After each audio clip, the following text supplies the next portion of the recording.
guys, good morning. Breakfast tayo. Avocado and cereal, konting gatas lang. 2 tablespoon. Kasi 2% ito masyado ang fat. Kaya konti lang, pangkalasa lang. And then I have my green tea dito sa aking paboritong cup na lumang-luma na, kasi bigay ito sa akin ng aking stepdaughter. So I always use it to remember her. May she rest in peace. Maganda ito kasi kalagay ay joy. Joy. Okay guys, let's eat. Habang tinitingnan ko, ay bumalik na siya. Teka, kukunan ko muna. Kanina paglabas ko kasi lumipad si Robin. Ngayon bumalik na. Akala niya kasi baka gagalawin ko na naman. Hindi ko nagagalawin ang kanyang nest. Kaya ako na siyang maglimlim. Ito ang ating si Mother Robin. Taray. Naka-ano pa.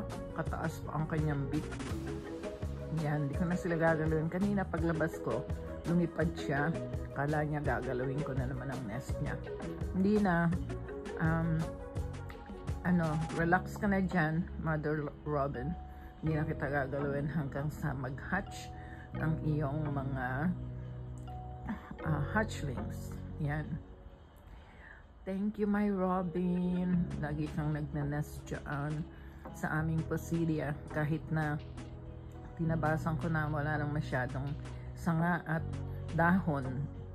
Kasi nga piniprepare ko na dito sa aking munting mga veggie tanim dito. Sana ay mamunga at umunlad, kasi last year naglagay ako ng trellis, wala namang gumapang, hindi sila nabuhay, nangamatay naman.